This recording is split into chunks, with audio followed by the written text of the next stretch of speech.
جب سردار صاحب لوگوں کو کنونس کر رہے تھے تو یہاں پہ جو دیگر ہندو اور سکھ تھے ان کے کیا جذبات تھے، وہ کیا سوچ رہے تھے؟ کیا سردار صاحب ان کے پاس بھی گئے کبھی؟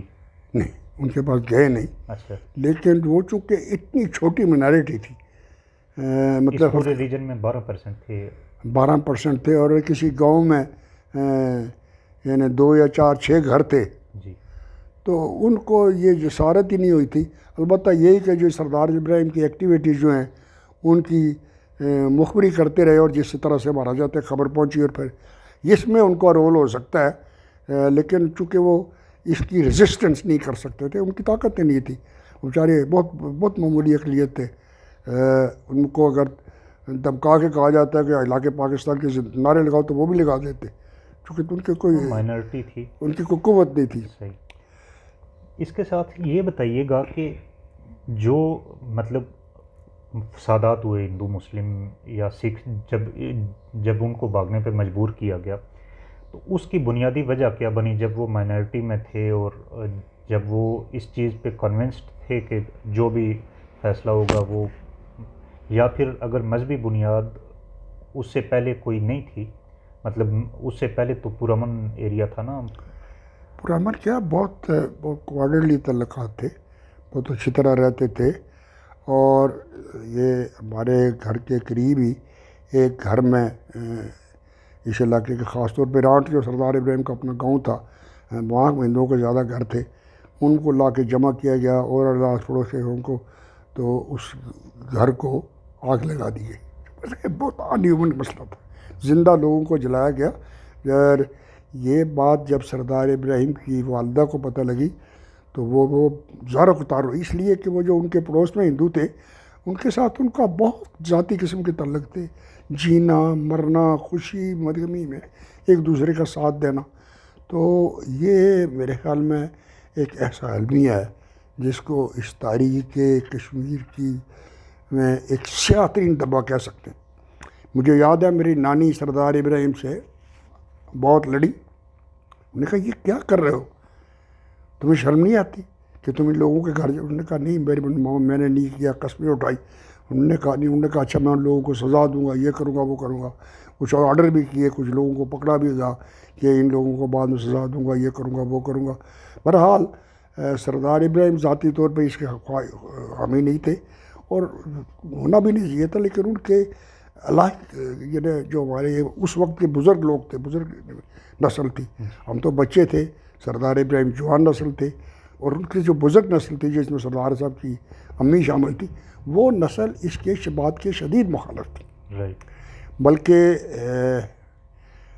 ہمارے گاؤں میں کوئی 8-10 گھر تھے یا اس سے بھی کم ہندوؤں کے. رائٹ.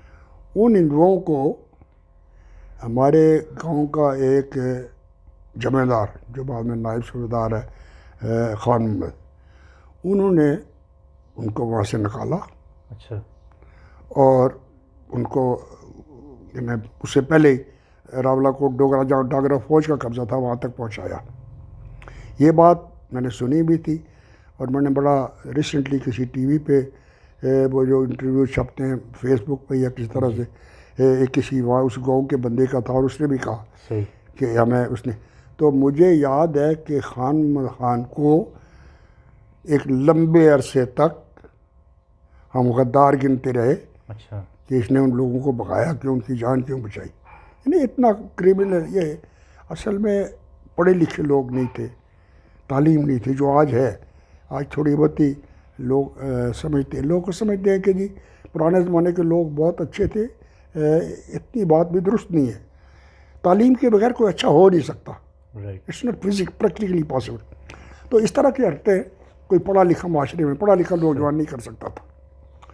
وہ مہاراجے کے خلاف بغاوت بھی کر سکتا تھا، صحیح. لیکن وہ یعنی انہیومن ایکٹیویٹی نہیں کر سکتا. انہیومینٹی بھی نہیں کر سکتا تھا. رائٹ. میں خود یعنی بعد میں ضیاء کے خلاف باغی تھا، بغاوت تھا کرتا تھا. ضیاء کو مارنے کی میری زندگی کی سب سے بڑی خواہش تھی، جس کا مجھے آج تک ملال ہے، لیکن میں ضیاء کے بیوی بچوں کو کبھی. تھپڑ بھی نہیں مار سکتا تھا. صحیح. I can't do that. I can think about that.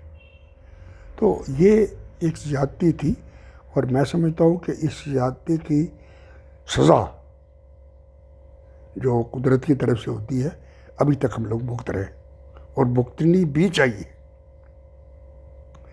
بہرحال وہ سزا کس صورت میں ہے؟ وہ سزا کس صورت میں ہے؟ آپ کو اپنے علاقے کے حالات نہیں نظر آتے؟ آپ کی کوئی معیشت ہے؟ کوئی نہیں. آپ کسی کا آپ کو کوئی آپ کے نوجوان نوکر پیشہ لوگ، ملازم پیشہ لوگ، پڑھے لکھے لوگ آپ کی طرح کتنے لوگ ہیں جو راولہ کوٹ میں یا آزاد کشمیر میں برسر روزگار ہو سکتے ہیں؟ آپ کو وہاں سے آ کے پنجاب میں، اسلام آباد میں، پنڈی میں، لاہور میں، کراچی میں جا کے نوکری ڈھونڈنی پڑتی ہے. یہ خیر وہ سردار ابراہیم کی دلیل بھی ہے کہ یہ ہلاک کے لیے اس لیے بھی ضروری تھا، لیکن انہیں کوئی خوشحالی ٹائپ کی چیز نہیں ہے. آپ کے لوگ بیرون ملک گئے اور اب تک ہے، بالکل پردیس کاٹ رہے ہیں. بے انتہا پیسہ بھیجا انہوں نے وہاں سے، لیکن اس کے باوجود جسے آپ کہتے ہیں نا ایک علاقے کی ترقی، علاقے میں خوشحالی، آپ نے تعلیمی اسکول بھی کھول دیے، یونیورسٹیاں بنا دیے، میڈیکل کالج بھی بنا دیے، سڑکیں بھی بنا دی، لیکن کیا کوئی بیسک سٹرکچر ہے؟ بالکل بیسک معاشی سٹرکچر ہے کوئی کہ جس پہ آپ ریلائی کر سکیں؟